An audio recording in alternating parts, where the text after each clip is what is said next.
Bueno, buenas tardes, buenos días. Creo que ya va siendo hora de que empecemos la sesión de hoy. Supongo que se me escucha correctamente. A ver, alguien Sí, que diga un feedback. Vale. Muy bien. Como sabéis, hoy tenemos como tema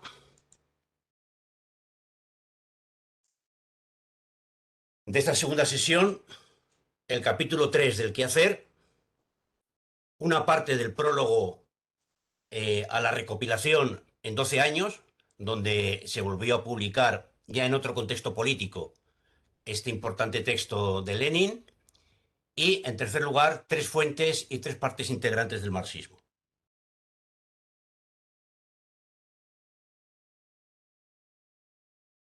Bien, en este tercer capítulo del quehacer, podemos decir que Lenin hace referencia a las tareas del Partido Socialdemócrata, del Partido Revolucionario. Y lo va a hacer en polémica contra las posiciones que en este momento, 1902, son mayoritarias en el movimiento bueno, de las organizaciones, digamos, marxistas o parecidas o similares que existen en este momento en Rusia y también en el exilio, y sobre todo en polémica con un autor en concreto que es Martínov. ¿Qué es lo que decía esta posición mayoritaria que sintetiza Lenin en las posiciones de Martínov? Bueno, pues aquí tenemos unas frases que están a lo largo del documento, al principio del capítulo 3 y un poco más adelante, que hacen referencia a esa posición. Hacernos ecos de los intereses inmediatos y cotidianos del proletariado. Nosotros trabajamos y seguiremos trabajando por la causa obrera en estrecho contacto orgánico con la lucha proletaria. Imprimir a la lucha económica misma un carácter político. Elevar la actividad de la masa obrera. La lucha económica es el medio más ampliamente aplicable para incorporar a las masas a la lucha política activa. Hay que ir a los obreros. Son frases de finales del siglo XIX, pero que todavía resuenan hoy pues en muchos debates políticos contemporáneos. Bueno, pues estas posiciones Lenin las va a considerar profundamente erróneas. Y para eso va a dedicar un capítulo a la política tradiunionista y la política socialdemócrata para diferenciar ¿eh? la política errónea, ¿eh? sindicalista o trade unionista, y la correcta política socialdemócrata. Recordemos que en este momento el Partido Socialdemócrata es el Partido Revolucionario marxista. El capítulo se divide en 6 apartados. A uno de ellos prácticamente no le voy a dedicar ninguna atención, a los otros sí. La agitación política y su restricción por los economistas, de cómo Martínov ha profundizado a Plejánov, las denuncias políticas y la educación de la actividad revolucionaria, qué hay de común entre el economismo y el terrorismo, la clase obrera como combatiente de vanguardia por la democracia y, una vez más, calumniadores, una vez más, mixtificadores. Es la crítica a sus oponentes políticos en Rusia en ese momento. Llama la atención Llama la atención que para definir cuáles son las tareas fundamentales del Partido Revolucionario, Lenin tome como contrincante a Alexander Martínov. Obviamente era, digamos, menchevique, después era menchevique, pero que termina siendo, curiosamente, un fiel seguidor de Stalin hasta su muerte en 1935. Y para criticarlo se apoya fundamentalmente, bueno, en las propias opiniones de Lenin, pero que considera que son sostenidas también por Axelrod. Axelrod, menchevique desde el principio hasta el final, que murió en el exilio. ¿Cuál es la posición fundamental de Martínov? Pues que de la lucha económica, de comenzar con la lucha en la fábrica por las reivindicaciones inmediatas, se puede ir desarrollando la lucha política. La posición de Axelrod que es también la posición de Lenin en este momento, es muy diferente. Para Axelrod, la lucha económica se integra como una parte dentro de la lucha política. La lucha política no es, por tanto, el objetivo de la intervención sindical o trade unionista, sino que la lucha política es el objetivo, es el medio, y dentro de ese medio se integra la lucha específica de tipo más o menos sindical. Esto lo podemos ver en dos textos que están recogidos en la protesta que nos decía Enrique que leyéramos, del propio Axelrod, pero una de las cuales, por cierto, también la cita en este texto Lenin. Decía Axelrod en 1898: el movimiento obrero no sale de los estrechos cauces de los conflictos puramente económicos entre los obreros y los patronos por sí mismo. En su conjunto carece de carácter político, pero en la lucha por la libertad política, las capas avanzadas del proletariado marchan con los círculos y fracciones revolucionarios formados por la llamada intelectualidad. Otra perspectiva: la socialdemocracia organiza al proletariado ruso en un partido político independiente que lucha por la libertad, en parte al lado y en alianza con las fracciones revolucionarias de la burguesía, si tales existen, y en parte atrayendo directamente a sus filas o arrastrando tras de sí a los intelectuales más revolucionarios y que mayor cariño profesen al pueblo. Es decir, que la organización, por definición, que tienen que organizar los revolucionarios socialistas es el partido político. El partido es la organización, el punto de partida. Y a partir de ahí se podrá desarrollar desde el partido político pues una intervención en la acción sindical o en otros ámbitos. Bueno,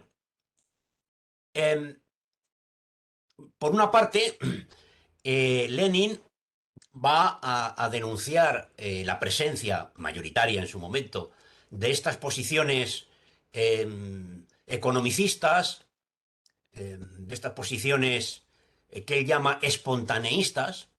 ¿Mm? Recordemos que el espontaneísmo vuelve a ser reivindicado en los años 60, ya leeremos algunos textos al respecto, por ejemplo en el movimiento autonomista italiano. Bien, por una parte denuncia la primacía que se le da a la lucha económica frente a la lucha política, y por otro lado señala cuáles son las tareas fundamentales que tiene que desarrollar el partido en la lucha política. Aunque a lo largo del capítulo va saltando de una cuestión a otra, he intentado sintetizar aquí, en primer lugar, las denuncias o la crítica a la política centrada exclusiva o fundamentalmente en la lucha sindical, por decirlo en términos actuales, y después veremos los criterios fundamentales que propone para la acción del partido. Bueno, las páginas que he puesto, como el qué hacer que hemos repartido, no está, no tiene, no está paginada. Las páginas hacen referencia a la página del PDF. ¿Mm? Y si la página lleva una N, quiere decir que hace referencia a una nota. En la página 50,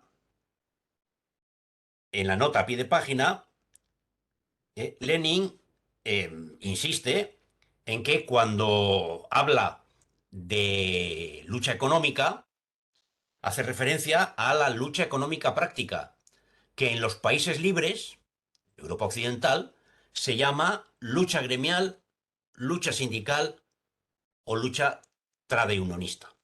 Por tanto, está hablando de la acción práctica que puedan llevar militantes socialistas en las organizaciones del movimiento obrero, en las organizaciones sindicales. Y lo que insiste también en una nota página, en una nota a pie de página, en la siguiente página 51, es que en este capítulo está hablando únicamente de la lucha política. No va a hacer una referencia de cómo hay que llevar adelante la lucha sindical, sino va a situar la lucha sindical en el contexto de la lucha política, de su concepto más amplio o más restringido. Eh, las denuncias, las denuncias de las malas prácticas de los empresarios, afirma Lenin que efectivamente son un punto de partida para despertar la conciencia de clase, para iniciar la lucha sindical y la difusión del socialismo. ¿Eh? La lucha, denuncia de el maltrato directo a los obreros por la legislación o en la práctica fabril en las empresas es un punto de partida. Pero esa actividad por sí sola no era en el fondo socialdemócrata, sino solamente tradeunionista, únicamente sindical. Lo que señala Lenin es que la mayor parte de los socialdemócratas de finales del siglo XIX en Rusia están dedicados fundamentalmente a la acción sindical. Dice, bueno, eso en un momento en que hay dificultades para para desarrollar la organización política, puede ser un punto de partida, pero ojo, eso nunca será y nunca podrá dar lugar a una política socialdemócrata, sino solamente tradicionalista. Siempre en las páginas 51-52, estas otras dos citas. Estas denuncias podían convertirse, a condición de que la organización de los revolucionarios las utilizase en cierto grado, en punto de partida y elemento integrante de la actividad socialdemócrata. Pero asimismo podían conducir, y con el culto de la espontaneidad tenían forzosamente que conducir, a la lucha exclusivamente sindical y a un movimiento obrero no socialdemócrata. La socialdemocracia dirige la lucha de la clase obrera no sólo para obtener condiciones ventajosas de venta de la fuerza de trabajo, sino para que sea destruido el régimen social, el régimen capitalista que da lugar a esas condiciones de maltrato a los trabajadores. Debemos emprender activamente la labor de educación política de la clase obrera, de desarrollo de su conciencia política.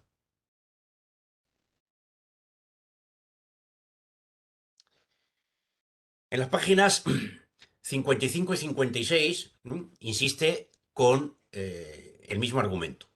La lucha económica, la lucha sindical, la lucha colectiva de los obreros contra los patronos por conseguir condiciones ventajosas de venta de la fuerza de trabajo, sea en una fábrica concreta o en forma de huelga general, por mejorar las condiciones de trabajo y de vida de los obreros, esta lucha es necesariamente una lucha profesional. Y aquí opone profesional a político. Porque las condiciones de trabajo, es decir, es una lucha puramente técnica, porque las condiciones de trabajo son extremadamente variadas entre los distintos oficios y, por tanto, la lucha por la mejora de estas condiciones tiene que hacerse forzosamente por oficios, por los sindicatos en Occidente, por asociaciones profesionales de carácter provisional y por medio de octavillas en Rusia, etc. Imprimir, como afirmaba Martínov, a la lucha económica misma un carácter político, ¿eh? Frase esta que Lenin reitera a lo largo del capítulo para criticarla, pero que no por eso, por ejemplo, deja de estar presente en la práctica hoy de muchas organizaciones y de muchos cuadros políticos y sindicales. Imprimir a la lucha económica misma un carácter político significa, por tanto, procurar la consecución de esas mismas reivindicaciones profesionales, de ese mismo mejoramiento de las condiciones de trabajo en los oficios por medio de medidas legislativas y administrativas, según se expresa Martínov en la página siguiente, 43 de su artículo. Bueno, pues eso es justamente lo que siempre hacen y han hecho todos los sindicatos obreros. Es decir, que trasladar al espacio de la legislación las luchas concretas por la mejora de las condiciones laborales, pues eso es lo que hacen los sindicatos. No es un proceso que pueda abocar a una al desarrollo o la creación de unas condiciones revolucionarias y de transformación del sistema. La socialdemocracia revolucionaria siempre ha incluido y sigue incluyendo en la órbita de sus actividades la lucha por las reformas, pero utiliza la agitación económica no solo para reclamar del gobierno toda clase de medidas, sino también y en primer término, para que exigir que deje de ser un gobierno autocrático. Recordemos que, como lo va a señalar después en 1907, cuando vuelve a publicar el Quehacer, Lenin está escribiendo en unas condiciones muy concretas, donde la libertad de organización no existe, la libertad de prensa tampoco, y por tanto el proceso de organización de la organización obrera, valga y revolucionaria, valga la redundancia, eh, se hace en condiciones especialmente difíciles. Exigiendo eso, exigiendo, en primer lugar, la reivindicación política de la democracia, subordina, como más importante que las reformas a la legislación laboral, por ejemplo, subordina la lucha por las reformas a la lucha revolucionaria por la libertad y el socialismo. La masa obrera es capaz, y como si no hubiera demostrado su capacidad, pese a todos los que cargan sobre aquella el filisteísmo propio, la masa obrera es capaz de sostener activamente toda protesta contra la autocracia, incluso la que no le promete absolutamente ningún resultado tangible, ningún resultado concreto. ¿Mm?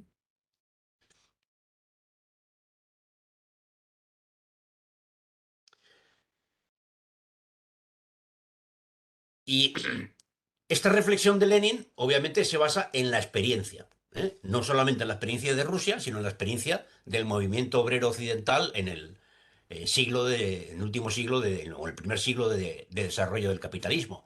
Por eso, en la página 65, a pie de página, ¿eh? eh, le reclama a Martínov que nos indique Martínov dónde se ha visto que por el único y solo hecho de dirigir la lucha profesional se haya logrado transformar el movimiento tradiunionista en movimiento revolucionario de clases. No caerá en la cuenta de que para realizar esa transformación debemos encargarnos activamente de la dirección inmediata, de la agitación política en todos sus aspectos.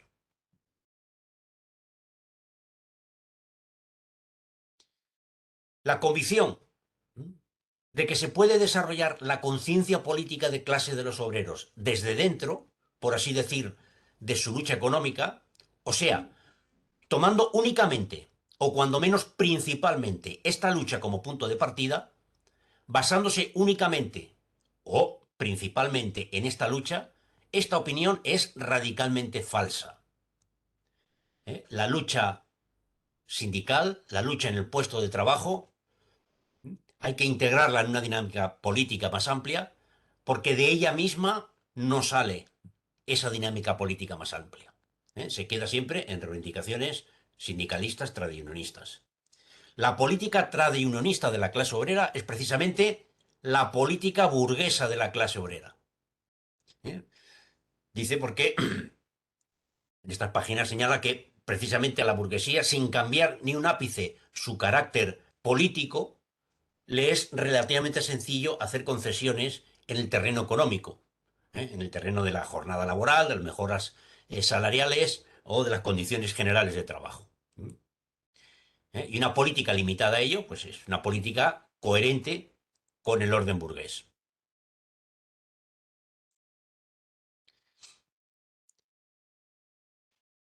Todo culto de la espontaneidad del movimiento de masas, todo rebajamiento de la política socialdemócrata al nivel de la política tradiunionista, equivale precisamente a preparar el terreno para convertir el movimiento obrero en instrumento de la democracia burguesa. El movimiento obrero espontáneo no puede crear por sí solo más que el tradiunionismo, e inevitablemente lo crea. Y la política tradiunionista de la clase obrera es precisamente la política burguesa de la clase obrera. La participación de la clase obrera en la lucha política e incluso en la revolución política no hace en modo alguno de su política una política socialdemócrata.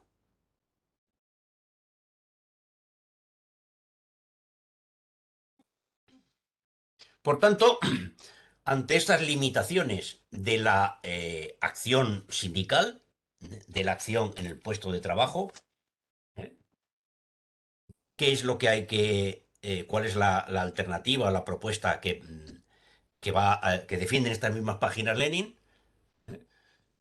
Integrar, en su caso, las denuncias económicas y y las luchas económicas y sindicales dentro de una educación política de mayor perspectiva de los trabajadores, pero no solo de los trabajadores. En primer lugar, de los trabajadores, cierto. ¿Por qué? Página 67. Porque la conciencia política de clase no se le puede aportar al obrero más que desde el exterior.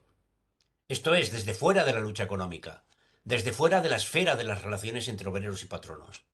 La única esfera en que se pueden encontrar estos conocimientos es la esfera de las relaciones de todas las clases y capas con el Estado y el gobierno, la esfera de las relaciones de todas las clases entre sí. Por eso, a la pregunta, ¿qué hacer para aportar a los obreros conocimientos políticos? No se pueden dar únicamente la respuesta con la que se contentan, en la mayoría de los casos, los militantes dedicados al trabajo práctico, sin hablar ya de los que se inclinan hacia el economismo. A saber, hay que ir a los obreros. Para aportar a los obreros conocimientos políticos, los socialdemócratas deben ir a todas las clases de la población. Deben enviar a todas partes destacamentos de su ejército.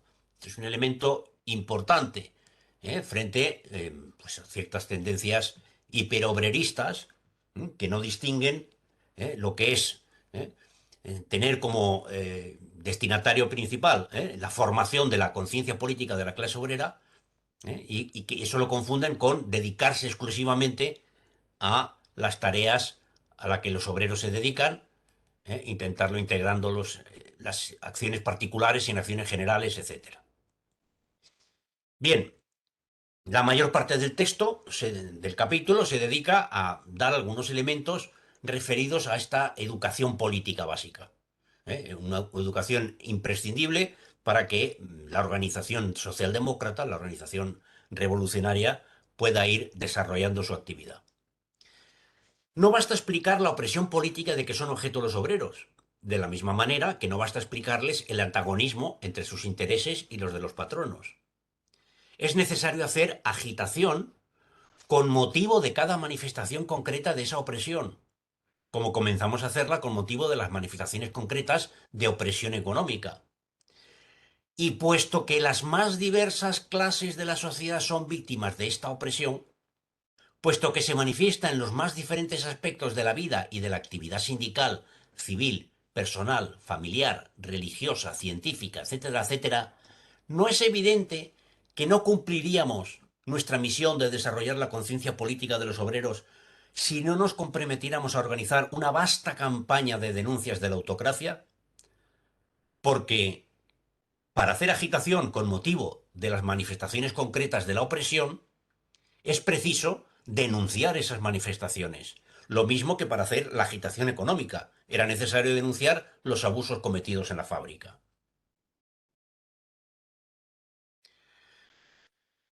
Y aquí amplía en las condiciones concretas de Rusia lo que entiende él por dirigirse a todas las clases. ¿Por qué los Zemsky Nachalniki, es decir, los representantes de la aristocracia en las zonas rurales, y los castigos corporales de que son objeto los campesinos, las concusiones de los funcionarios, es decir, la corrupción y el trato que la policía da a la plebe de las ciudades, la lucha contra los hambrientos y la persecución de los deseos de ilustración y de saber que siente el pueblo, la exanción de tributos y la persecución de las sectas, la dura disciplina del palo impuesta a los soldados y el trato cuartelero que reciben los estudiantes y los intelectuales liberales. ¿Por qué todas estas manifestaciones de opresión, así como miles de manifestaciones análogas que no están directamente ligadas a la lucha económica, han de representar en general medios y motivos menos aplicables para la agitación política, para incorporar a las masas a la lucha política? Justamente al revés. En la suma total de los casos cotidianos en que el obrero sufre, él mismo y las personas allegadas a él, falta de derechos, arbitrariedad y violencia, es indudable que sólo constituyen una pequeña minoría los casos de opresión policíaca precisamente en el terreno de la lucha sindical. ¿Para qué restringir, pues, de antemano la amplitud de la agitación política? ¿Mm? ¿Eh? Se debe desarrollar lo más ampliamente posible la lucha económica. Es preciso utilizarla siempre para la agitación política, pero no hay ninguna necesidad de considerar la lucha económica como el medio más ampliamente aplicable para incorporar a las masas a una lucha política activa. Justo, ¿eh? Esto es lo que argumentaba Martínov, ¿eh? Que la lucha económica es el medio más ampliamente, no solo aplicado, dice Lenin, sino que si hubiera dicho solamente aplicado, está bien, porque era la realidad del momento. Pero es que dice que es el medio aplicable. Esa es la teoría. Para incorporar a las masas en una lucha política activa. Cuando la opresión del régimen dictatorial afecta a todos a la mayor parte de los sectores sociales, salvo los que obviamente estén directamente vinculados al régimen autocrático. Las concesiones económicas o pseudoconcesiones son, lo que decía anteriormente, las más baratas y las más ventajosas para el gobierno, pues se espera ganarse con ellas la confianza de las masas obreras. La lucha económica contra el gobierno es precisamente política tradicionalista, que está a una distancia muy grande, pero muy grande de la política socialdemócrata. Se puede elevar la actividad de la masa obrera únicamente a condición de que no nos circunscribamos a la agitación política sobre el terreno económico. Únicamente superando el economicismo, la acción sindical. Y una de las condiciones esenciales para esa extensión indispensable de la agitación política es organizar denuncias políticas que abarquen todos los terrenos. La conciencia política y la actividad revolucionaria de las masas no pueden educarse sino a base de estas denuncias. Por eso, esta actividad constituye una de las funciones más importantes de toda la socialdemocracia internacional. Pues incluso en condiciones de libertad política, se refiere a Europa Occidental, incluso la libertad política no elimina en lo más mínimo, sino que lo único que hace es desplazar un poco la esfera a la que van dirigidas esas denuncias.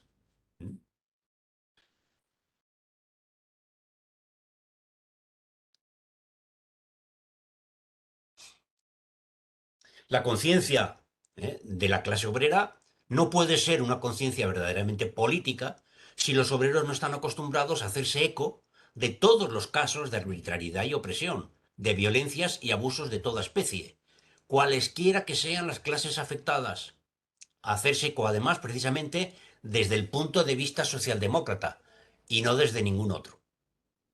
Es decir, que no solamente se trata de que la clase obrera participe y promueva la denuncia de la opresión que sufren otros sectores sociales, sino que lo haga, obviamente, desde el punto de vista socialdemócrata. Habría que preguntarse si algunas de esas otras opresiones que hoy denuncian las organizaciones de izquierda, las denuncian desde el punto de vista socialdemócrata o más bien han asumido el punto de vista de de esos otros sectores sociales. Quien oriente la atención, la capacidad de observación y la conciencia de la clase obrera exclusivamente, o aunque solo sea con preferencia, hacia ella misma, no es un socialdemócrata. Esta frase es lapidaria en el capítulo.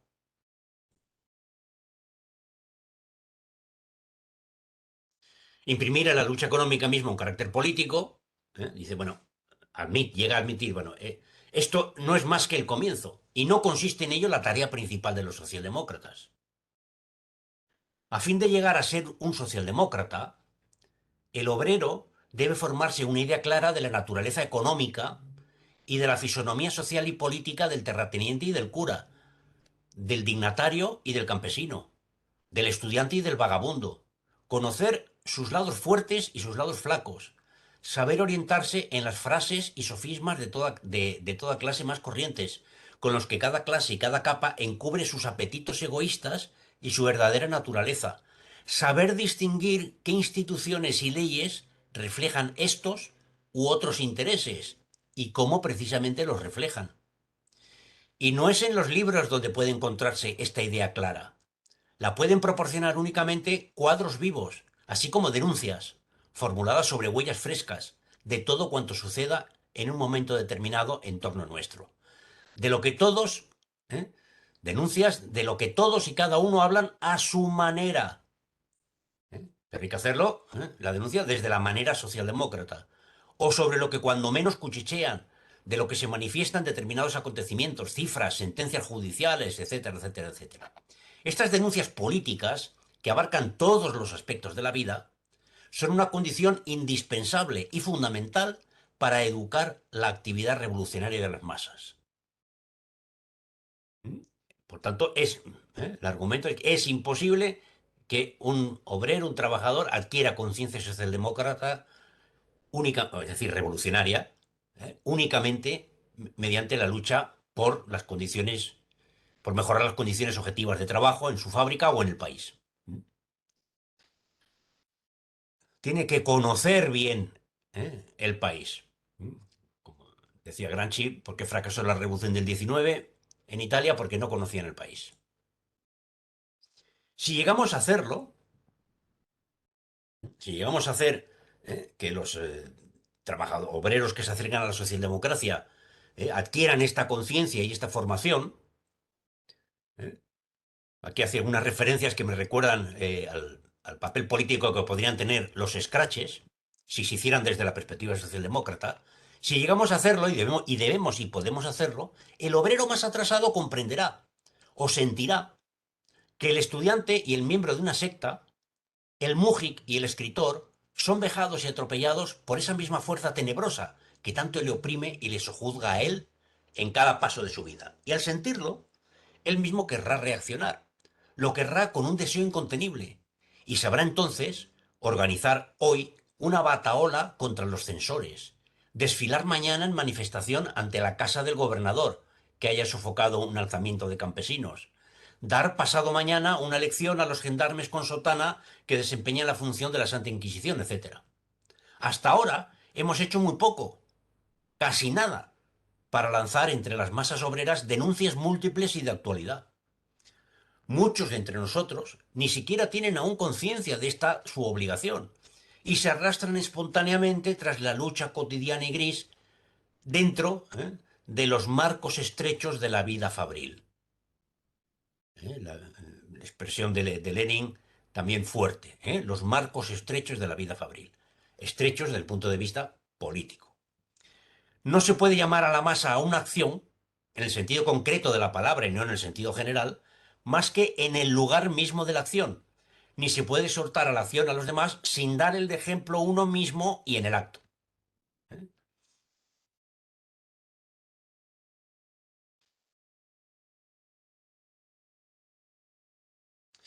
Bien, también hay en el texto, un apartado dedicado a ver las relaciones que hay entre el economismo y el terror.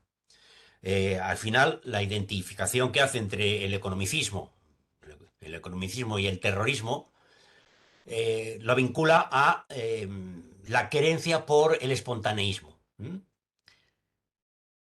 Pero la crítica del terrorismo va más allá. El reconocer que actualmente es imposible intimidar al gobierno y por consiguiente desorganizarlo por medio del terror, significa en el fondo condenar completamente el terror como sistema de lucha, como esfera de actividad consagrada por un programa.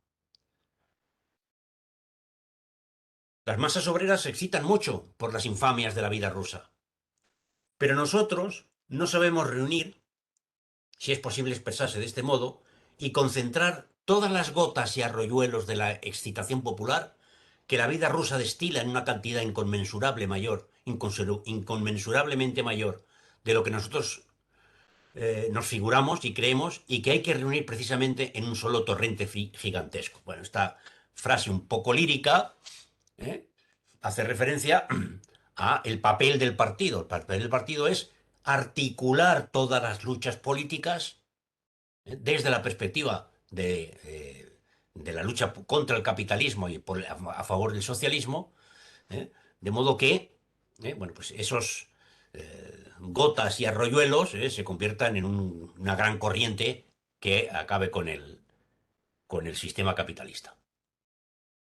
Por tanto, ¿cuál es la función principal de los revolucionarios? El deber más imperioso de los revolucionarios rusos es organizar la agitación política en todos sus aspectos. Tanto los terroristas como los economistas subestiman la actividad revolucionaria de las masas. Ni los unos ni los otros prestan suficiente atención al desarrollo de su propia actividad en lo que atañe a la agitación política y a la organización de las denuncias políticas. Y ni ahora, ni en ningún otro momento se puede sustituir esto por nada, ni por la lucha sindical, ni por la lucha terrorista, ni por cualquier otra forma de lucha. ¿eh? El punto principal es la agitación política en todos sus aspectos y con todas las capas de la sociedad. Bueno, ya veíamos cómo el programa de formación que planteaba para el obrero socialdemócrata era muy amplio. Conocer la realidad de las clases y de las relaciones de las clases con el Estado en todas sus dimensiones. Pero ¿cuál es la realidad en el año 1902 de la socialdemocracia rusa?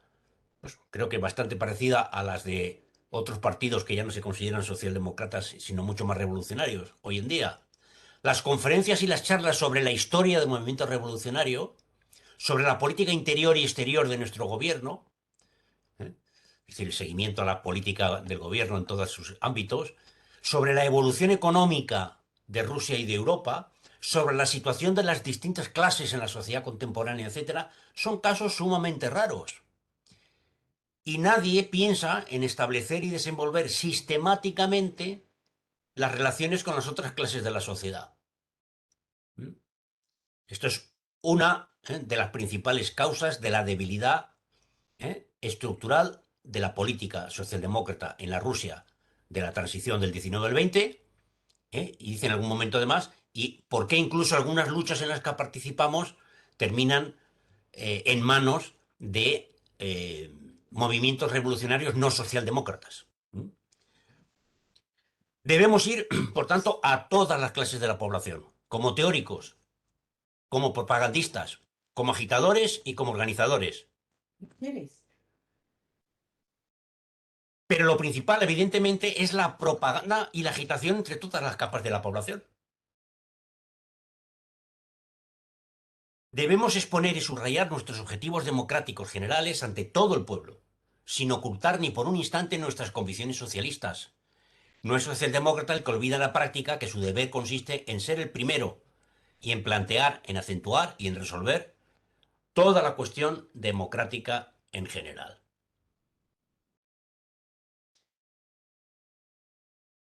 Bien, en su polémica con Martínov, eh, insiste Lenin que el ideal del socialdemócrata no debe ser el secretario del sindicato, sino el tribuno popular. Y para ello hace una comparación entre un dirigente sindical muy importante del movimiento de las Trade Union británicas, Robert Knight, de filiación ni siquiera socialdemócrata, sino liberal, y uno de los fundadores del Partido Socialdemócrata Alemán, Wilhelm Liebknecht, el padre de Karl Liebknecht. Robert Knight tiene un papel muy importante en el movimiento británico. Fundó este sindicato, la Confederación Sindical de Ingenieros Eléctricos, que en los años 80, al principio del gobierno de Margaret Thatcher, llegó a tener 2 millones de afiliados. Al final del gobierno de Margaret Thatcher había perdido medio millón y se tuvo que fusionar con otras organizaciones, pero sigue existiendo. Robert Knight fue su primer secretario general y después de fundarlo, pues se jubiló en 1901 y luego pues vivió como jubilado una década más. Bien, parece que el ideal de Martínov es el dirigente sindical. Ha exhortado mucho más a las masas a realizar acciones concretas determinadas. Mientras que Liebknecht se ha ocupado más de enfocar desde un punto de vista revolucionario todo el régimen actual o sus manifestaciones aisladas. Knight ha formulado las reivindicaciones inmediatas del proletariado e indicado los medios de satisfacerlas. Las frases entre comillas son las propuestas de Martínov. Liebknecht, sin dejar de hacer igualmente aquello, no ha renunciado a dirigir al mismo tiempo la enérgica actividad de los diferentes sectores oposicionistas, a dictarles un programa positivo de acción. Knight ha tratado de imprimir, en la medida de lo posible, a la lucha económica misma un carácter político y formular al gobierno reivindicaciones concretas que prometían ciertos resultados tangibles. Wilhelm Liebknecht se ha ocupado mucho más en forma unilateral de denunciar los abusos. Knight ha concedido más importancia a la marcha progresiva de la lucha cotidiana y gris. Liebknecht ha concedido más importancia a la propaganda de ideas brillantes y acabadas. Knight ha trabajado por la causa obrera en estrecho contacto orgánico con la lucha proletaria y ha restringido la esfera de su influencia. Mientras que Liebknecht ha hecho del periódico dirigido por él un órgano de oposición revolucionaria que denuncia nuestro régimen y sobre todo nuestro régimen político en cuanto que está en pugna con los intereses de las capas más diversas de la población. Bueno, pues aquí tenemos el ideal del dirigente socialdemócrata en la visión de los economicistas o los espontaneístas, Martínov, y aquí el ideal del dirigente socialdemócrata, del tribuno popular, en la perspectiva de Lenin. La cuestión es si la organización tiene la fuerza para hacer lo que tiene que hacer. ¿Tenemos fuerzas bastantes para llevar nuestra propaganda y nuestra agitación a todas las clases de la población? Y se responde Lenin, naturalmente sí. Nuestros economistas, que a menudo se inclinan a negarlo, olvidan los gigantescos progresos realizados por nuestro movimiento de 1894, más o menos, a 1901. Seguidistas auténticos a menudo tienen ideas propias del periodo, hace mucho tiempo fenecido, inicial del movimiento. Entonces, nuestras fuerzas eran mínimas. Entonces era natural y legítima la decisión de consagrarnos enteramente al trabajo entre los obreros y de condenar severamente toda desviación de esta línea. Entonces, la tarea estribaba por completo en consolidarnos en el seno de la clase obrera. Fijémonos cómo Lenin nos está diciendo que en un lapso de 6 años, han cambiado las condiciones objetivas para la lucha política. En un plazo de tiempo tan corto, obviamente hay que tener una gran formación para darse cuenta de eso, porque de lo contrario, ¿eh? Se mantiene uno en la práctica consuetudinaria que ha ido desarrollando durante un periodo de un lustro o un lustro largo. Bien, fuerza tiene, dice, en 1901 el movimiento. ¿Cuál es el problema? Uno de los defectos fundamentales de fuerza potencial. ¿Cuál es el problema? Uno de los defectos fundamentales de nuestro movimiento, tanto desde el punto de vista político como desde el de la organización, consiste en que no sabemos emplear estas fuerzas. Y continúa. Para suministrar a los obreros conocimientos políticos verdaderos, vivos, que abarquen todos los aspectos, es necesario que tengamos hombres nuestros, socialdemócratas, en todas partes, en todas las capas sociales, en todas las posiciones que permiten conocer los resortes internos de nuestro mecanismo estatal. Y nos hacen falta estos hombres no solamente para la propaganda y la agitación, sino más aún para la organización. Me estoy acordando ahora del el que fuera jefe del Estado Mayor del Ejército, afiliado a Podemos, ¿eh? Donde tengo que reconocérselo. El líder de esa organización, como se llama Pablo Iglesias, lo quería integrar en la organización, un hombre nuestro, bueno, no, podemita, no socialdemócrata, en cualquier posición social, en el estamento militar, y la organización mostraba tremendas resistencias a partir de un antimilitarismo abstracto, ¿eh? Eh, consignista, totalmente alejado de lo que se necesita para desarrollar la organización. Nos hacen falta estos hombres no solamente para la propaganda y la agitación, sino más aún para la organización.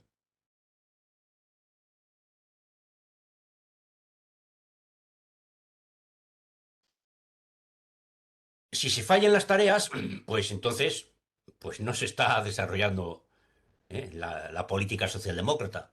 No hemos estado a la altura de nuestra misión, dice Lenin en 1902, en que la actividad de las masas obreras estaba por encima de la nuestra, en que no hemos tenido dirigentes y organizadores revolucionarios suficientemente preparados. En estas condiciones, es decir, en estas condiciones de indigencia organizativa y teórica, seguirán inevitablemente aprovechándose de nuestro atraso los revolucionarios no socialdemócratas más dinámicos y más enérgicos. Y los obreros, por grandes que sean la abnegación y la energía con que luchen con la policía y con las tropas, por muy revolucionaria que sea su actuación, no podrán ser más que una fuerza que apoye a esos revolucionarios. Serán retaguardia de la democracia burguesa y no vanguardia socialdemócrata.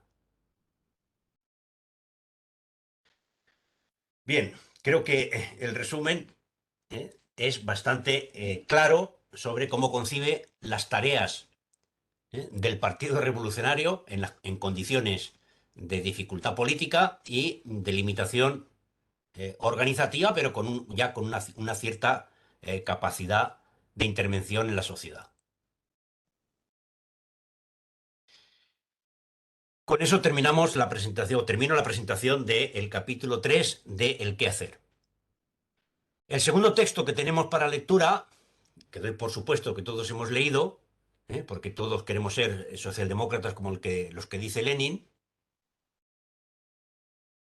comienza en la página 104, donde habla explícitamente de este folleto, por recordar cuál es el contexto en el que se escribe. Dice, en 1898 se celebró el primer Congreso de los Socialdemócratas y se fundó el Partido Obrero Socialdemócrata de Rusia. La organización del partido en el extranjero pasó a ser la Unión de Socialdemócratas Rusos, que comprendía también el grupo Emancipación del Trabajo, donde era fuerte las posiciones de Plejánov. Pero los organismos centrales del partido fueron desarticulados por la policía y no pudieron ser restablecidos. De hecho, no existía unidad del partido. Esta unidad no era más que una idea, una directriz. El apasionamiento por el movimiento huelguístico y por la lucha económica engendró entonces una forma especial de oportunismo socialdemócrata, el llamado economicismo o economismo. Cuando a fines de 1900 el grupo Iskra inició su actividad en el extranjero, la escisión sobre esta base era ya un hecho. Y en la primavera de 1900, Plejánov abandonó la Unión de Socialdemócratas Rusos en el extranjero y formó una organización aparte, la de los Socialdemócrat.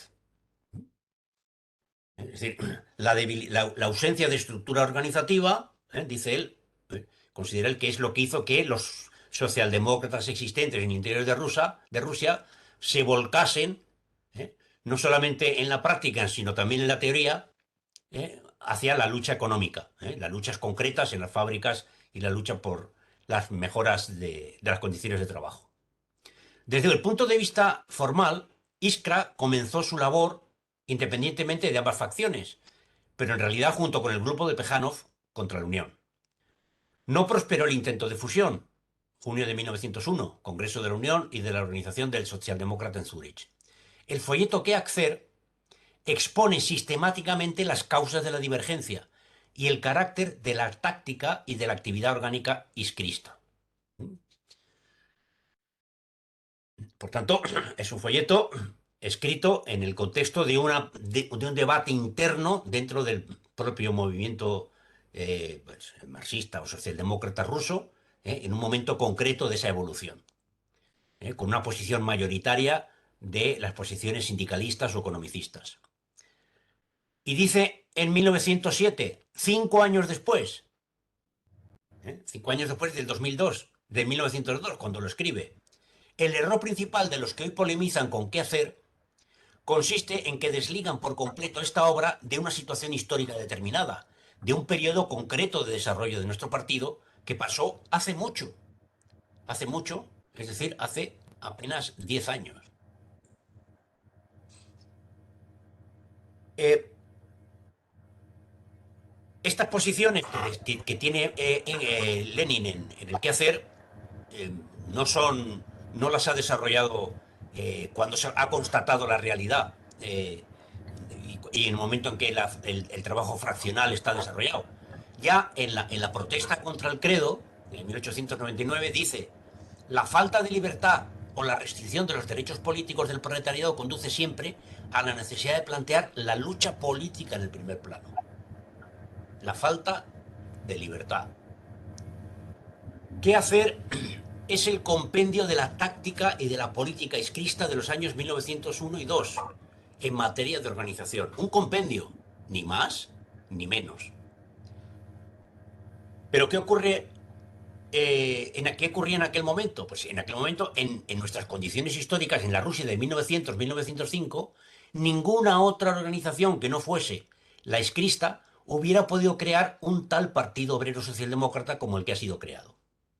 Es decir, lo que veíamos en el capítulo anterior sobre el carácter profesional de los eh, revolucionarios profesionales, para la redundancia, y ahora la primacía de la lucha del trabajo político y la subordinación o la integración de la lucha económica como una lucha subordinada a la anterior.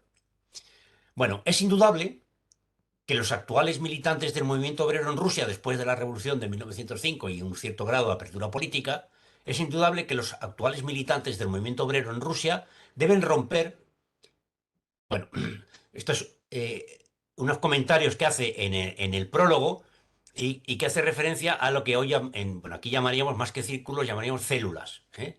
La organización del partido en células. Es indudable que los actuales militantes del movimiento obrero en Rusia deben romper con las numerosas tradiciones de los círculos. Deben olvidar y desechar muchas pequeñeces de la vida de los círculos y de las rencillas de los mismos para cumplir mejor las tareas de la socialdemocracia en nuestra época. La ampliación del partido con elementos proletarios es lo único que puede, en relación con la actuación abierta de las de masas, acabar con los restos del espíritu de círculo heredados del pasado y que no corresponden a las tareas del presente. ¿Qué es lo que señala él que ocurría en la época de las células? Pues primero el desconocimiento entre ellas, porque por las condiciones de clandestinidad tenían que estar relativamente aisladas, y una feroz lucha sectaria, de tendencias, que daba lugar al fraccionalismo interno de la organización. Por eso dice ahora, a partir de 1905, las nuevas condiciones, hay que integrar a las masas obreras en el partido con una organización diferente. El paso a la organización democrática del Partido Obrero, paso proclamado por los bolcheviques en noviembre de 1905, en cuanto se crearon las condiciones para la actuación legal, era ya, en realidad, una ruptura definitiva con las supervivencias de ese viejo espíritu de círculo.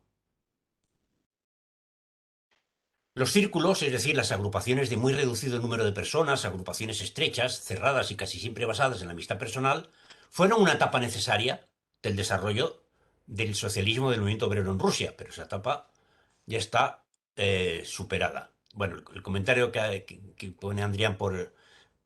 lo he perdido, luego lo comentamos. Los círculos cumplieron su cometido y ahora, por supuesto, están superados. Tampoco en el segundo congreso pensé erigir en algo programático, en principios especiales, mis formulaciones hechas en qué hacer. El sentido de estas palabras es claro.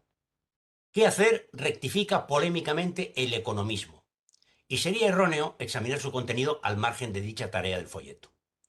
Muchas páginas de qué hacer están dedicadas a explicar la enorme importancia de la lucha económica y de los sindicatos. En particular, yo me pronuncié por la neutralidad de los sindicatos. Otra, párrafo importante en relación a la relación que tiene que tener el partido político con la organización sindical. Desde entonces, ni en los folletos ni en los artículos de prensa me he manifestado de otro modo, a pesar de las múltiples afirmaciones hechas por mis contendientes. Solo el Congreso de Londres del Partido Obrero Socialdemócrata Ruso y el Congreso Socialista Internacional de Stuttgart me hicieron llegar a la conclusión de que no se debía defender en principio, la neutralidad de los sindicatos. El único principio acertado consiste en la mayor aproximación de los sindicatos al partido. Nuestra política debe tender a acercar y ligar los sindicatos al partido. Hay que aplicarla con perseverancia y firmeza en toda nuestra propaganda y agitación y en el trabajo de organización. sin aspirar a simples reconocimientos y sin expulsar de los sindicatos a los que piensen de modo distinto.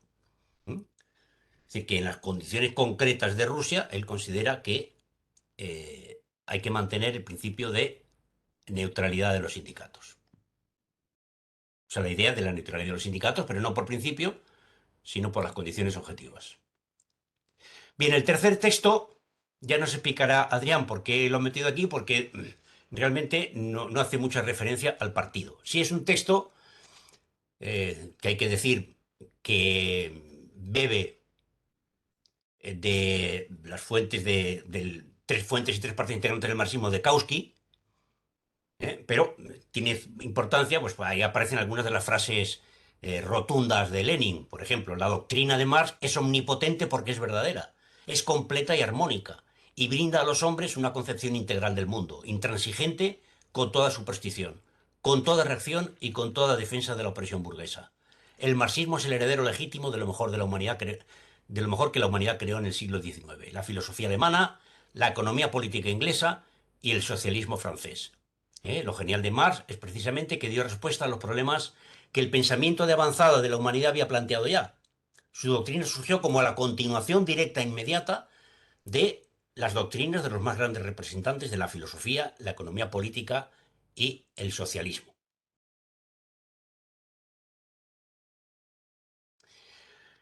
Eh, ¿Cuál es la respuesta que dio? Pues según Lenin, bueno, y además parece que va por ahí, la filosofía del marxismo es el materialismo. ¿Mm? Marx profundizó y desarrolló totalmente el materialismo filosófico e hizo extensivo el conocimiento de la naturaleza al conocimiento de la sociedad humana. El materialismo histórico de Marx es una enorme conquista del pensamiento científico. Al caos y la arbitrariedad que imperan hasta entonces en los puntos de vista sobre historia y política, sucedió una teoría científica asombrosamente completa y armónica que muestra cómo en virtud del desarrollo de las fuerzas productivas de un sistema de vida social surgió otro más elevado. Como del feudalismo, por ejemplo, nace el capitalismo. En relación con la economía, la teoría de la plusvalía es la piedra angular de la teoría económica de Marx. Después de haber comprendido que el régimen económico es la base sobre la cual se erige la superestructura política, Marx se entregó sobre todo al estudio atento de ese sistema económico. La obra principal de Marx, El Capital, está consagrada al estudio del régimen económico de la sociedad moderna, es decir, la capitalista. Y en materia, pues en relación con el socialismo, después de superar las condiciones del socialismo utópico, pues llega a la conclusión de que el socialismo es la doctrina de la lucha de clases. Ni una sola victoria de la libertad política sobre la clase feudal se logró sin una desesperada resistencia. Ni un solo país capitalista se formó sobre una base más o menos libre o democrática, sin una lucha a muerte entre las diversas clases de la sociedad capitalista. El genio de Marx consiste en haber sido el primero en deducir de ello la conclusión que enseña la historia del mundo y en aplicar consecuentemente esas lecciones. La conclusión a que llegó es la doctrina de la lucha de clases. Solo el materialismo filosófico de Marx señaló al proletariado la salida de la esclavitud espiritual en que se han consumido hasta hoy todas las clases oprimidas. Solo la teoría económica de Marx explicó la situación real del proletariado en el régimen general del capitalismo. Y hasta aquí la presentación de los dos textos que hacen referencia al partido, a sus funciones en este caso, y de este tercer texto que, ya digo, pues ahí está.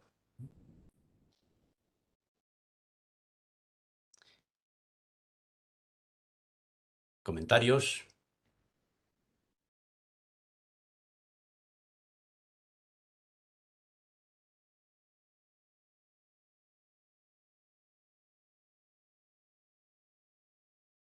Vale, en un arranque de espontaneísmo, Adrián nos dice que jajaja no pinta nada, la verdad. Pues efectivamente, no pinta nada. A ver, no pinta nada, pero bueno, sí que me parecía interesante cuando lo incluí. Eh, ya que dice en el quehacer Lenin, en las primeras páginas, que el socialismo ha surgido en las mentes de intelectuales, etcétera, que no se puede desarrollar como fruto de la práctica directa espontánea de la clase obrera, bueno, pues ver un poquito a qué se refería Lenin cuando hablaba del socialismo, que es para Lenin el socialismo, la conciencia marxista, por así decirlo, ¿no? Que es lo que está desarrollando aquí en tres partes y tres fuentes integrantes del marxismo, que sería esa suma dialéctica del socialismo francés, de la economía política inglesa y la filosofía clásica alemana, ¿no? Pero sí, no, la verdad es que no pinta mucho, ¿eh? Sí, no.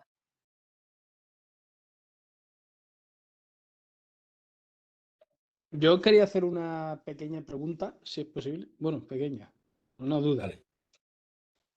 A ver, yo cuando militaba, lo que entendí, lo que aprendí que había que hacer es precisamente lo que creo que sostiene el segundo autor que mencionaste, que dijiste que murió exiliado. Bueno, si lo he Axel, entendido bien. Axelrod. Claro, he entendido que Axel Rose decía que había que luchar en el seno del movimiento obrero alrededor de los problemas económicos para conseguir el socialismo. Sí, sí.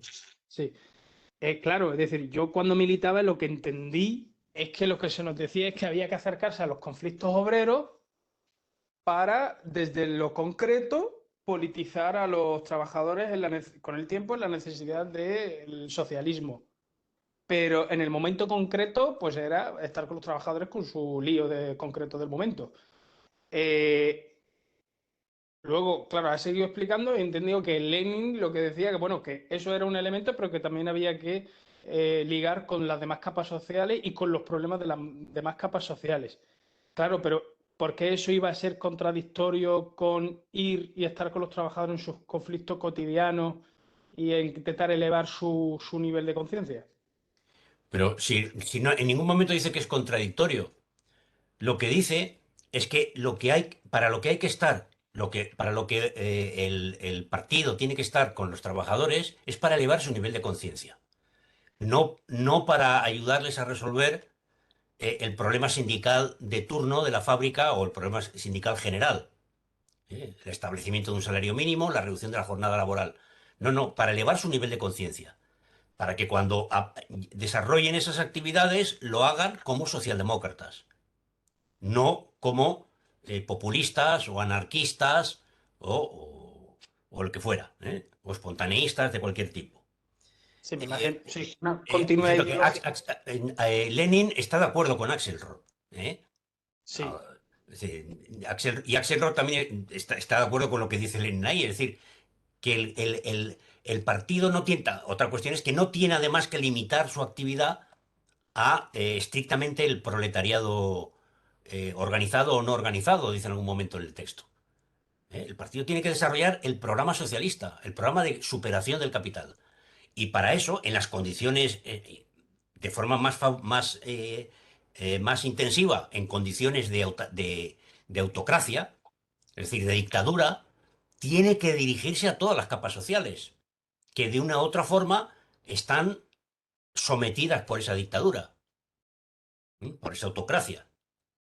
sí, pero Axel Rowe dice que solo hay que quedarse en No, no, no, lo... no. No, eso es Martínov. Ah, Que, vale. es Martínov el que dice que lo que hay que hacer es centrarse en el movimiento sindical para desde la acción sindical ir desarrollando la conciencia política. O ¿Eh? sea, olvidarse un poco de todas las demás copas sociales que en Rusia, Sí, pues... porque nosotros somos el partido de los trabajadores. Por tanto, Sí. tenemos que actuar con los trabajadores. Entonces, Y como la única forma, y como los trabajadores solo están hoy por hoy, pues bueno, estaban en las condiciones de la dictadura, de la autocracia zarista, solo tienen un mínimo margen de organización dentro de sus fábricas y llevan adelante un movimiento huelguístico, pues ahí es donde tenemos que estar. Pero ¿estar para qué? Para que eso se transforme en conciencia política. Y lo que dice Lenin es que la conciencia económica nunca se transforma en conciencia política. Lo que hay que hacer es que los obreros entiendan su lucha económica desde la perspectiva más general de la realidad. Y eso exige que el partido haga formación de cuadros obreros. y no No se se puede limite dejar en solo... manos de la acción sindical. Claro, y no limitarse solo a trabajar, a estar con el tema del conflicto obrero. Y ahora la segunda cuestión.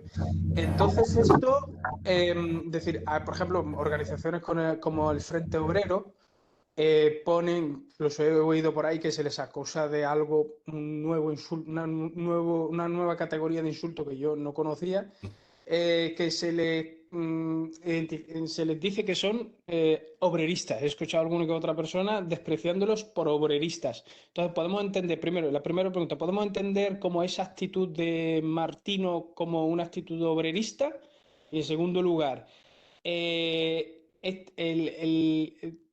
esta crítica que hace el Frente Obrero, por ejemplo, organizaciones como ellos, a otras organizaciones de izquierda, como que solo, como que se han centrado en luchas particulares de pequeños colectivos, etcétera, podemos decir que es una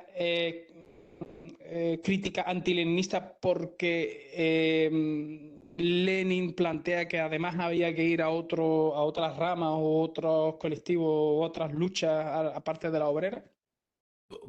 Dos cuestiones. Primero, obrerista puede ser hoy una expresión adecuada para los economicistas de la época de Lenin. Por cierto, que obrerista no es nuevo. Obrerista se ha utilizado desde hace muchas décadas. ¿Eh? Pero, ojo, que la crítica, por tanto, la crítica sí puede ser, pues el Frente Obrero no sigue mucho a las posiciones de Lenin aquí. Pero, ojo, que Lenin no dice que hay que estar en todas las luchas que hay en todos lados.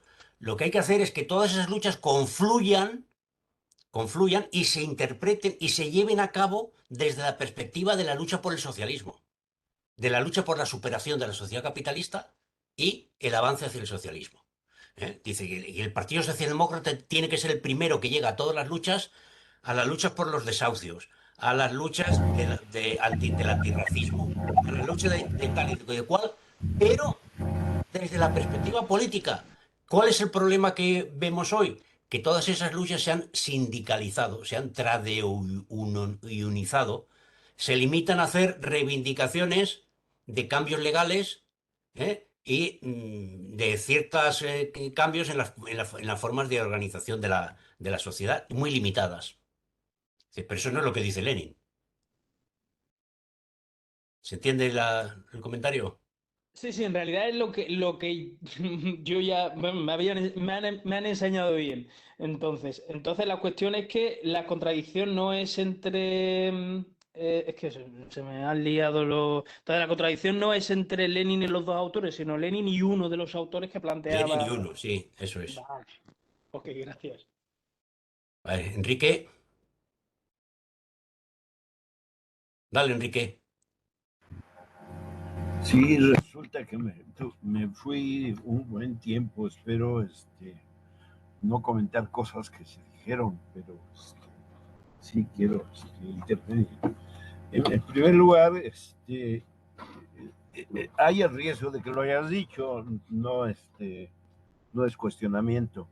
Eh, yo creo que una cosa que tenemos que entender de qué hacer y de esta polémica con los economistas, con todas las corrientes con las que Lenin debate, tienen que ver con las particularidades de la situación de la Rusia zarista. Eso es muy importante porque, de hecho, obsérvense cómo dice el texto, habla de que la lucha del partido es otra de las cosas que quería comentar. Lenin habla del partido siempre, o sea, está hablando ya de la organización, de los socialdemócratas, del Partido Obrero Socialdemócrata. Y toda la referencia del texto es una referencia partidaria. Entonces dice, la situación esa de la Rusia zarista, que trae como consecuencia el combate contra los socialliberales, el mechevismo, pues, los populistas, el anarquismo, el economismo.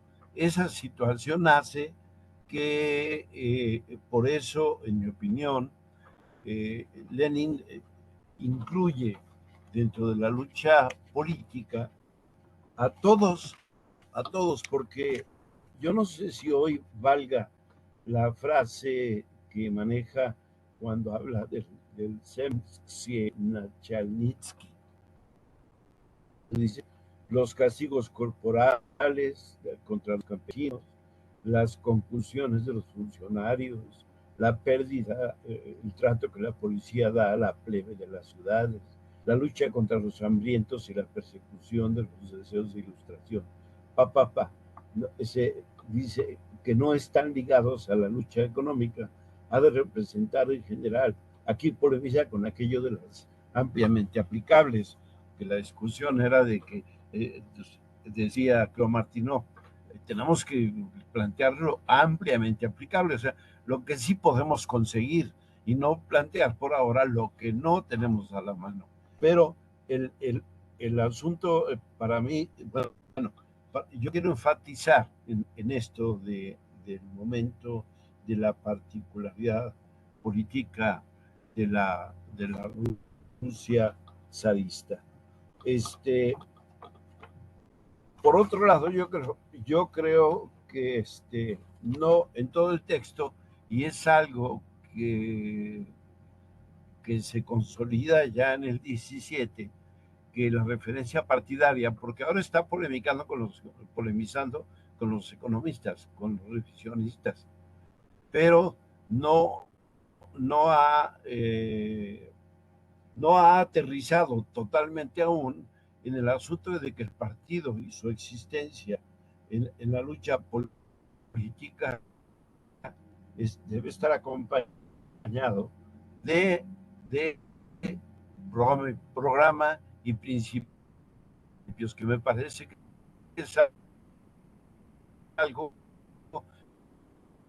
que después se va a esbozar. Se oye bastante mal, Enrique. No se te oye nada bien ahora mismo. Por ahora queda en esa polémica y el esbozo ya inicial en el texto del papel de la vanguardia. Creo que es muy importante el texto. ¿No se me escucha? No se me escucha. Está muy mal, se está yendo mi Se oye muy mal, Enrique. No se te oye nada. Ahora mismo se te está cortando. No sé si por última, por ahí recomiendo la lectura de la parte introductoria del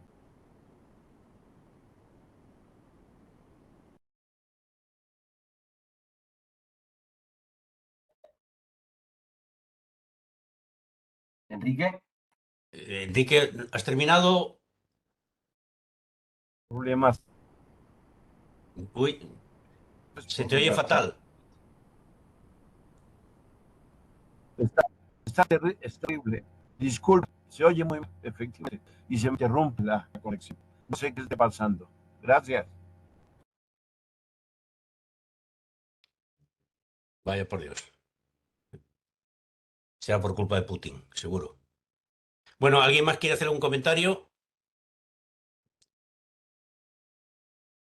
Yo, brevemente, bueno, pues un breve comentario sobre el texto, o sea, sobre una de las partes del texto que ya ha abordado Joaquín y tal, pero bueno, que me parece que sigue siendo fundamental.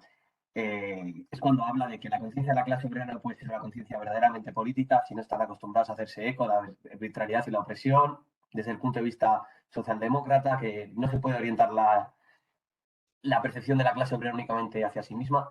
A mí me parece fundamental esto y me parece, pues eso, al hilo de lo que ha venido comentando Azman y tal y cual, como una crítica al obrerismo muy certera.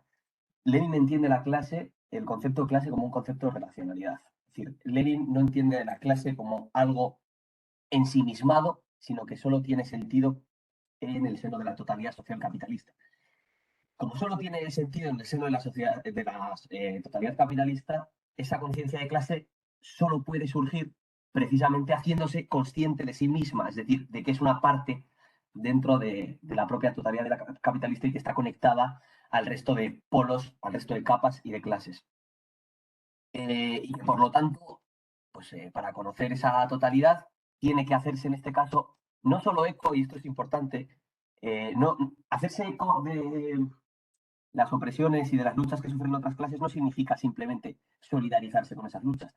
Aquí lo deja claro Lenin. Dice que hace falta también comprender la esencia de esas luchas, comprender incluso los intereses mezquinos que se están ventilando en esas propias luchas, y solamente de esta manera puede adquirir eso es la comprensión de esa totalidad capitalista. A mí esto me parece una buena analogía, traído este ejemplo a nivel del Estado español con la cuestión nacional catalana. Cuando la cuestión nacional catalana estalla, hay una especie de movimiento subterráneo dentro de bastantes partidos comunistas o de izquierdas, etcétera, a simplemente rechazar esa lucha, concebirla como algo pequeño burgués, simplemente. Y no son capaces de verter o de llevar a cabo análisis que sean, que después, digamos, con el monto de ese análisis, se le pueda transmitir a la clase trabajadora una visión de cuáles son los intereses en pugna en esa propia lucha, qué derechos democráticos se están violando, qué lecciones se pueden extraer de esa propia lucha. Por ejemplo, yo qué sé, hay lecciones importantes a extraer de la lucha catalana, es decir, hay ejemplos el 3 de octubre en el que se expulsa a la Guardia Civil de pueblos de Cataluña, en este caso. Es decir, eso simplemente el hecho de transmitírselo a las masas proletarias del resto del Estado puede implicar que conozcan que se puede derrocar a las fuerzas represivas burguesas y se las puede expulsar. Por ejemplo, se puede construir otros cuerpos de seguridad que no sean esas fuerzas represivas, ¿no? En este caso, a mí me parece que eso es fundamental, ¿no? Y yo creo vamos, la analogía aquí es muy clara con ese tema de la cuestión nacional y que creo que se omite en exceso, ¿no? Luego otro tema interesante es si esto que plantea Lenin aquí en el quehacer es extensible a todas las capas de obreros. Yo creo que ya iremos viendo más adelante que, igual en otros textos, no sé si están adjuntados o no, que digamos esta tarea que Lenin atribuye a los revolucionarios profesionales de, digamos, transmitir esa conciencia de clases de fuera, es una tarea que yo creo que se va a reducir exclusivamente a un círculo determinado del proletariado, que es los obreros más avanzados o los obreros intermedios. Estas distinciones va a hacer Lenin más adelante en algunos escritos, y que no es posible, digamos, que la clase obrera en su conjunto adquiera esta conciencia revolucionaria exclusivamente a través de la agitación. Porque aquí parece que esa conciencia revolucionaria se adquiere, eso es, a través de la difusión de denuncias políticas desde un punto de vista socialdemócrata. Esa actividad va a seguir siendo fundamental, pero creo que también ha comentado algo Enrique, el tema del programa. El programa va más allá de eso. Y luego es necesario, y esto lo va a decir ya en la enfermedad infantil del izquierdismo, como veremos, es necesaria la experiencia política de las masas, una experiencia de carácter totalizante para poder adquirir esa conciencia revolucionaria. Pues estas masas inmersas en la lucha sindical cotidiana, no todas ellas pueden adquirir esa conciencia meramente por la mera agitación, en la introducción de la conciencia desde fuera. Yo creo que esto es clave, pero bueno, ya lo iré comentando más adelante, pero bueno, aquí me parece que es muy clave el papel que van a jugar los soviets en Rusia, ¿no? Para, digamos, arrastrar a todas las capas proletarias a la conciencia revolucionaria. Y ya estaría.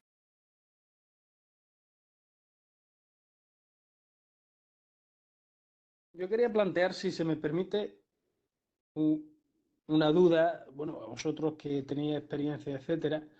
Bueno, pues hacer un poco un ejercicio de imaginación para yo entender esto. O sea, un poco. Pues imaginémonos que, no sé, nosotros hemos organizado un partido, etcétera, y bueno, pues sabemos que hay un conflicto, pues, qué sé yo, de los trabajadores del metro, y están en huelga y buscando mejores salarios, etcétera. Es decir, pues vamos, nos solidarizamos con ellos, con nuestras banderas, hacemos nuestro panfleto, en fin, todo el carrusel que hemos hecho la gente que hemos estado alguna vez en un partido político. La cuestión es que allí, es decir, ¿de qué forma imagináis vos un poco? Bueno, es un poco un ejercicio un poco de política ficción, ¿no? O comunismo ficción, ¿no? Es decir, ¿de qué forma se le puede hablar, vincular esa lucha de esos trabajadores concretos que están buscando pues una compensación de la inflación con, yo qué sé, es que qué problema, porque claro, los rusos pues tenían una autocracia terrible que prácticamente por hacer casi cualquier cosa, aparte de emborracharse y trabajar como un esclavo, te podían llevar a la cárcel. Pero claro, en una democracia burguesa como la que vivimos, ¿de qué forma se puede vincular eso con un problema de libertades civiles o de derechos políticos concretos o incluso cualquier otro ámbito revolucionario? Se le puede hablar a un tío pues, que lo que está ahí a sus cosas, pues quiere una subida de salario y a lo mejor ni siquiera están todos los de la plantilla, solo está un 10, un 15 o un 20%. Es decir, lo veo, o sea, veo complicado esa conexión entre un conflicto concreto hoy en día y que pretende hacer el partido y la lucha por el socialismo. Yo no sé, ¿qué hacemos? ¿Le empezamos a hablar de lo bien que se estaría si hiciéramos la revolución o de la ley del valor? Eh, bueno, yo creo que por eso en las condiciones de principio del siglo XX, Lenin va a insistir, y lo hizo en el capítulo anterior y va a insistir más adelante en la importancia de los medios de comunicación. La importancia que tiene para organizar el partido disponer de un medio de comunicación. Hoy habría que discutir qué significa medio de comunicación. Pero ¿cuál es la función del medio de comunicación? La función del medio de comunicación es, primero, que llegue a esos obreros de esa fábrica y les explique su propia huelga en el contexto social y político en que se produce. No que entiendan que están haciendo una huelga contra su empresario que les quiere bajar el salario un 10% o que quiere meter un cuarto turno o lo que sea, sino que esa lucha se inscribe en un contexto, ¿eh? Que si no se resuelve ese contexto, es decir, el sistema capitalista, la situación se va a repetir poco tiempo después. Es decir, ayudar a que los trabajadores no vean no la bandera del partido que se solidariza con él, sino el análisis que hace el partido de la realidad, que pasa ciertamente porque una parte de esos que están ahí liderando esa lucha concreta sean socialdemócratas. Es decir, tengan ya ese proceso de formación que les permite entender su lucha en ese contexto más general. Hoy, por eso dice en la página 70, no basta titularse vanguardia, destacamento avanzado. Es preciso también obrar de suerte que todos los demás destacamentos, es decir, los otros grupos revolucionarios o liberales o conservadores, que todos los demás destacamentos vean y estén obligados a reconocer que marchamos a la cabeza. ¿Por qué marchamos a la cabeza? Porque hemos sido capaces de imprimir a las luchas concretas, sindicales o de otro tipo, hemos sido capaces de insertar esas luchas concretas en un contexto más general de reivindicación política, de cambio de régimen. Ese es el objetivo. Él entiende que en su momento un instrumento que necesitan, por el nivel de desarrollo que tiene la organización, es el órgano central del partido, que no existe. ¿Mm? Y por eso le dedica mucho tiempo al tema del periódico. Hoy no lo sé cuál sería. ¿Eh?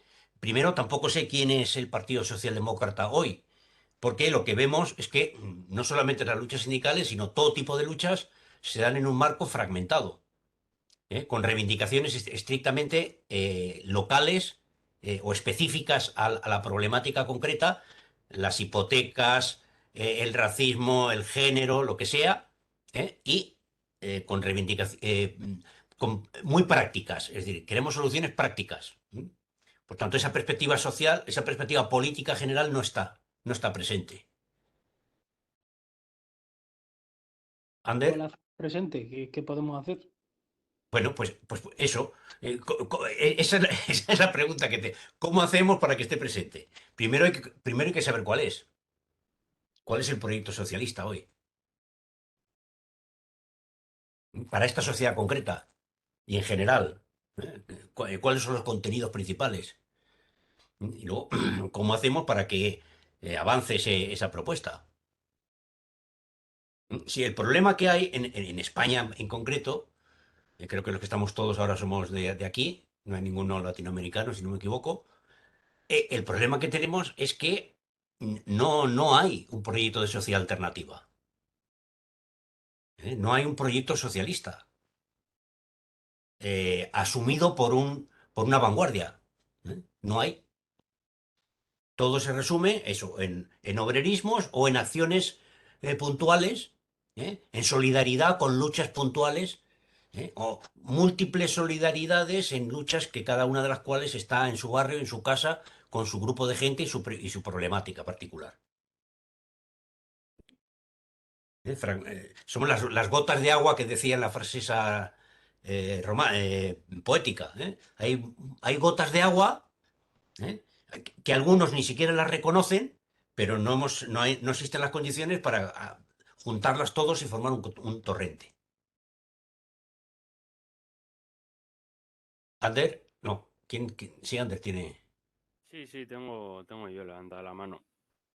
Yo con respecto a esto que se acaba de comentar, yo creo que ahí es importante comentar dos cosas. Que primero, que yo creo que esa pregunta, que bueno, que desde luego es interesante, claro, parte de una premisa que yo creo que es, de hecho, bastante problemática de una cuestión estructural o coyuntural, que bueno, que es claramente estructural, en este caso, de cómo se comprende lo que es hacer un partido. O sea, es decir, quiero decirte, hacer un partido no es que me escinda en un partido nuevo del PCE o del PCPE y cree el PCTE, o a lo que a su vez fue del PCE el PCPE. O sea, quiero decirte, el reconstruir un partido comunista y el hecho de facto ejercer como un partido comunista y constituirse como tal, no es crear una organización que se llame Partido Comunista, sino que en plan, la primera acción que habría que hacer es reconstruir ese Partido Comunista en base a, en este caso yo creo que hoy en día, o sea, hoy en día me refiero de cuál a las tareas que hay por hacer aquí, sería el hecho de reconstruirlo en base a esa lucha ideológica, porque estamos en un momento de pura bancarrota ideológica en ese sentido, en el sentido más estricto de la palabra.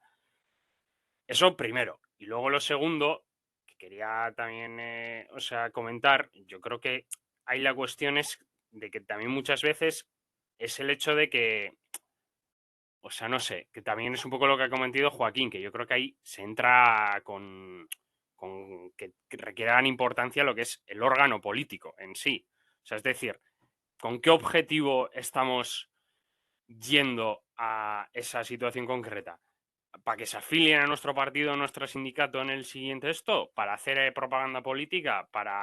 ¿En qué contexto se está haciendo? Porque yo creo que hay mucha inercia muchas veces del hecho de, yo por lo menos he identificado, se suele dar como ver en qué sitios podemos obtener, o sea, partidariamente, ciertas cotas de poder sin preguntarse, por así decirlo, cuál es la estrategia, al fin y al cabo, última de actuar en esos puntos. Entonces, pues no sé, que te quería decir algo más y se me ha olvidado. No sé qué iba a decir, se me ha olvidado. Pero yo creo que sobre todo es el partir de lo más importante o lo que más me gustaría subrayar es eso, que es partir de la premisa, que yo creo que es hasta cierto punto una premisa equivocada, de que el hecho de que ejercer como partido comunista no es el hecho de tener una organización que se llame Partido Comunista y como se autodenomina así va a un lugar de acción, sino que pues hoy en día en la coyuntura que tenemos, pues la tarea más inmediata que hay en términos estos es la de facto estructurar ese partido y ese aparato político, más que ir a, lo cual obviamente no lo excluye en el ir a actuar, por así decirlo, en situaciones concretas, pero sí que es, para mí queda relegado a otro plano, porque básicamente que el sentido práctico, y de nuevo volviendo a ese sentido práctico, ¿qué vas a conseguir yendo a eso, simplemente haciendo seguidismo, por así decirlo, de esas luchas concretas obreras, si no tienes en plan un objetivo como tal, como partido? Era un poco eso lo que quería decir a grandes rasgos. Bueno. Adrián y luego otra vez Enrique, a ver si ha mejorado su. Adrián. Y a mí me parece fundamental lo que ha comentado al principio Ander, y creo que hay una referencia bastante interesante en el prólogo a los 12 años, cuando se está hablando de los círculos. Dice que, bueno, dice Lenin, no lo tengo, no lo voy a citar, pero voy a citar mi resumen, que dice: a medida que crecía este movimiento, se planteó la tarea de unificar a los círculos y crear un vínculo entre ellos. En fase de dispersión sin comprensión común de las tareas era necesaria una fase de lucha entre los círculos, pues las discrepancias tenían una gran importancia. Entonces se trataba de determinar las bases más generales y tareas cardinales de toda política socialdemócrata en general. O sea, Lenin está planteando que la época de los círculos, que ya he escrito antes, que no es lo mismo que las células, porque las células son parte, eso, de un todo más amplio. Las células son parte del Partido Obrero Socialdemócrata ya reconstituido, mientras que los círculos son los círculos a los que se está refiriendo, es el Grupo de Emancipación del Trabajo de Plejánov, etc. O el Grupo de los Tecnólogos, que no tiene nada que ver. Es decir, existían en ciertas zonas, se dedicaban a la teoría marxista y poco más. La cuestión es que Lenin está reconociendo que esta primera fase de lucha entre círculos, lucha ideológica, fue una fase fundamental. Es decir, fue un prerequisito, una premisa para la formación del Partido Obrero Socialdemócrata de Rusia más adelante. Y yo creo que las circunstancias históricas en las que estamos actualmente se parecen muchísimo a esa situación. Es decir, nosotros en la actualidad no tenemos determinadas las bases más generales y las tareas cardinales de toda política socialdemócrata, llámese política comunista, en la actualidad. Es decir, existe una desorientación estratégica del movimiento comunista, y esto no se puede paliar con mero voluntarismo. Es decir, no se trata de juntarnos 3 o 4, decir que hemos reconstituido el partido y ir a la lucha, pues eso, a la lucha sindical de turno, porque es que esto es lo que se lleva haciendo aquí mínimo 40 años y no está funcionando. Eh, yo creo que eso es, estamos en una fase de lucha ideológica y de rearmar esas bases teóricas marxistas para después, en este caso, poder fusionarnos con ese movimiento de masas y transformarlo, ¿no? Y la analogía con el movimiento de círculos yo creo que es muy pertinente, porque en la actualidad precisamente lo que se llaman partidos son círculos.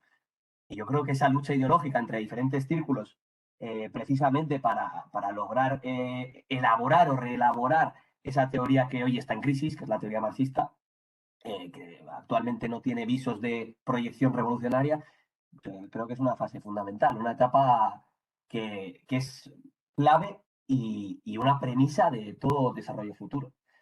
Y como parte de esa etapa es fundamental, yo creo, la generación de cuadros de vanguardia, es decir, el componente individual de lo que es el futuro partido comunista está formado por militantes comunistas de vanguardia.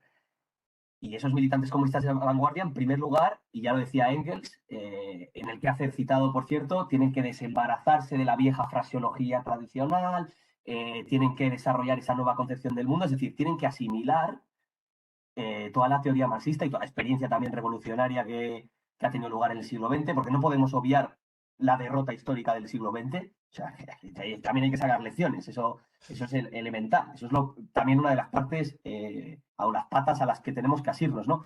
Pero eso es, o sea, es decir, formarnos, forjarnos en la teoría comunista.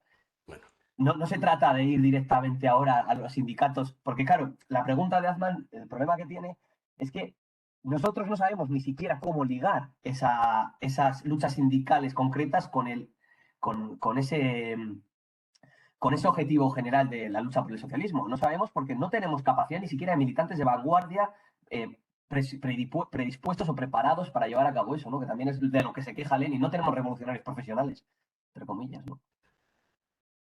a ver, bueno, yo quería Enrique, adelante.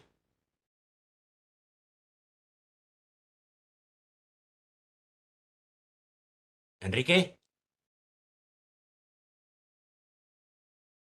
tiene problemas con el sonido, no se le oye, yo por lo menos no oigo nada. Dale tú, Joaquín, y luego que... Vale. Voy a intentar regresar, no sé si se me escuchó antes. ¿Me Ah, no, escuchan? ahora bien, ahora ¿Se mejor. me escucha? Sí, mejor, dale. No, Sí. no se me escucha, ¿verdad? Sí, se te escucha bien. Yo Bueno, creo que le va tan mal vamos, que ni siquiera es díganme, capaz por de favor, si escucharte se a deja ti. escuchar.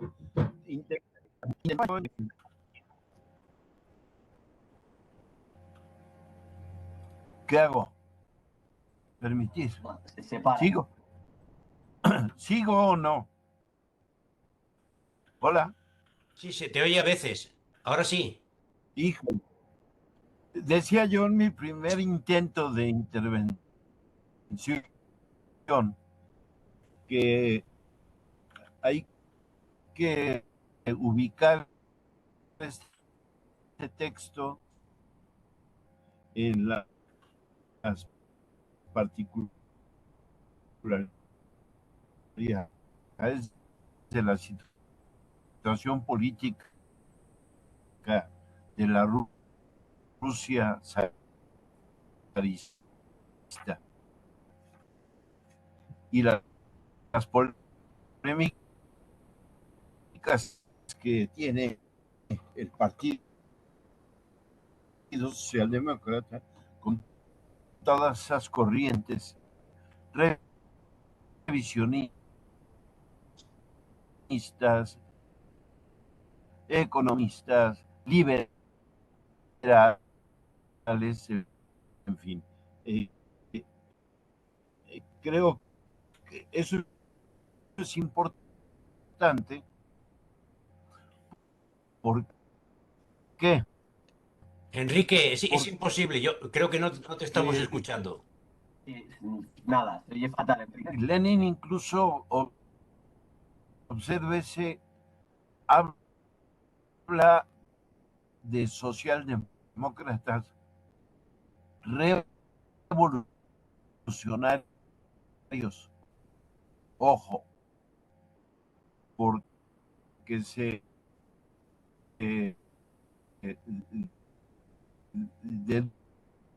deduce que Enrique, había quienes Enrique, que no se te oye. Enrique, no se te oye se nada. Se corta todo el rato. reivindicaban socialdemócratas, Es que no se escucha a vosotros, yo creo tampoco No, él. por eso, oye, no siendo revolucionarios. ¿Se me sigue escuchando o ya no? no se te oye No. nada bien. Se te oye muy mal, Enrique.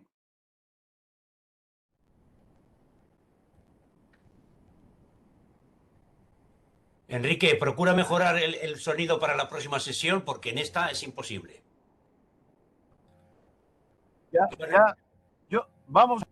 Voy a mejor escuchar. No puedo, no sé qué pase. Ya me salí y regresé y no. Ahora sí se te oye. Ahora sí se te oye bien. El chat. Ya no. Bueno, Dale tú, Sí, aquí. cuando dice que no va a hablar, se le oye. Cuando empieza a hablar, se corta. Bueno, yo solamente, bueno, creo que ir cerrando el asunto. ¿Quién va a hacer la nada, presentación del ¿verdad? próximo día? Nada. No. ¿Quién va a hacer la presentación Era Víctor, ¿no? de la siguiente sesión? No era Víctor. Dijo que sí, que lo hacía él, que te cambiaba, Joaquín. Que él no podía por temas del trabajo y que Vale. hacía, pues no lo entendí, pero habrá que Pues le tocan las consultarle dos. de nuevo. Le toca la próxima semana los Brunrise y esta también. No, pero esto no es la próxima semana, es en 2. Es en 2, sí, es dentro de 2. Sí. Sí. Ah, bueno, es verdad, cierto. Bueno, solamente para continuar con los ejemplos concretos, a mí me parece que una de las tareas importantes que todavía no se ha hecho es hacer un análisis marxista de lo que significó el movimiento Podemos. Cuando surge Podemos, la lectura que hace un sector de la gente que se autodenomina socialista o comunista es que lo menosprecia diciendo que, bueno, que es un movimiento de becarios, de pequeños burgueses, ¿eh? Que no tiene atención, es decir, se le hace la crítica propia del obrerismo. Los que se acercan de forma positiva a ese movimiento, o incluso lo integran, el problema que tienen es que no carecen de un programa político.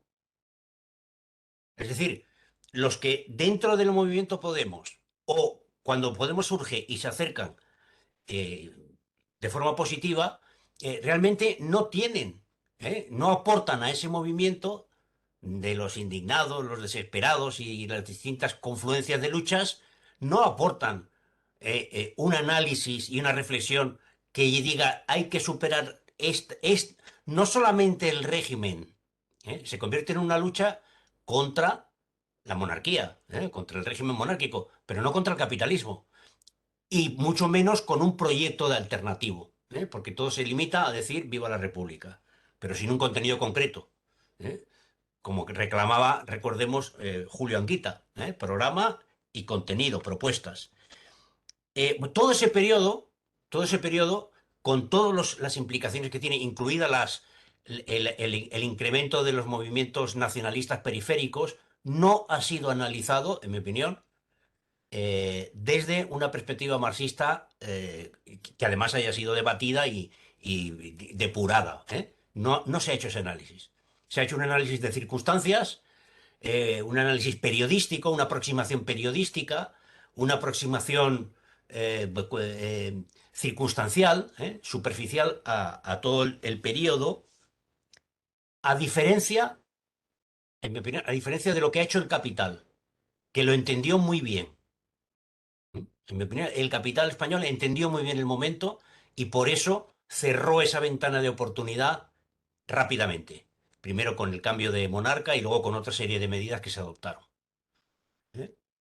Es decir, eso que reclama Lenin, de entender bien la realidad, las clases, los grupos, las luchas, los objetivos, e insertarlo en una propuesta política general, ha faltado.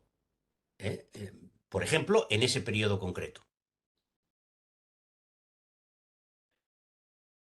Bien. Más comentarios, un par de comentarios más y terminamos.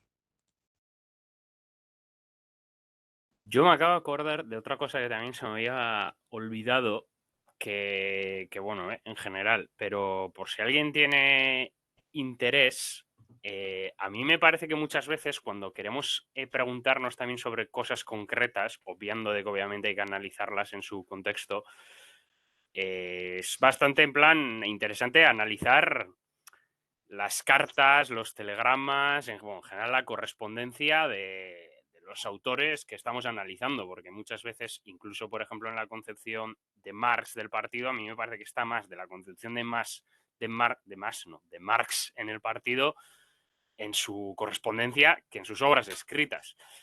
Y pues respondiendo y también un poco también ligando al hilo por si igual es de interés, a lo que había preguntado, pues de que vamos ahí con el sindicato o lo que sea, yo creo recordar que hay bastantes telegramas y cosas y cartas y así de Lenin, que en sus obras completas, que están en Marxist.org, pues en las cuales se dedica concretamente, porque son a sindicatos concretos o a comisiones del partido concretas, qué es lo que tienen que hacer. Y por lo general, Lenin a este tipo de cosas lo que suele responder, creo, diría, con bastante, de manera bastante, no sé cómo decirlo, pero de manera bastante constante, o sea, que suele ser una respuesta recurrente, es que hay que prestar atención a que se admita, por así decirlo, como que dentro de esas luchas obreras, pues que reconozcan pues la dirección ideológica de la socialdemocracia, es decir, en este caso de lo que hoy en día pues podremos reconocer como marxismo, etcétera, etcétera. Entonces, en ese caso, a mí me parece también que es muy también interesante, de incluso en épocas más avanzadas, en las que ya daríamos por supuesto que ese partido está constituido, cuál es la respuesta concreta que da Lenin a esos problemas concretos. Sin más, era simplemente ese comentario. Bien. ¿Más comentarios? Son ya 9 menos 10.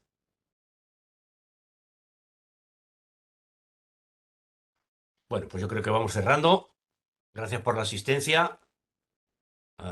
Y espero que Enrique logre resolver los problemas de sonido porque sus intervenciones siempre son interesantes. Nos vemos dentro de 15 días, entonces. La semana próxima, en el seminario de Grundrisse, los que tenemos interés en seguir leyendo ese texto. Nada más. Gracias y hasta otra. Bueno, Agur. Gracias.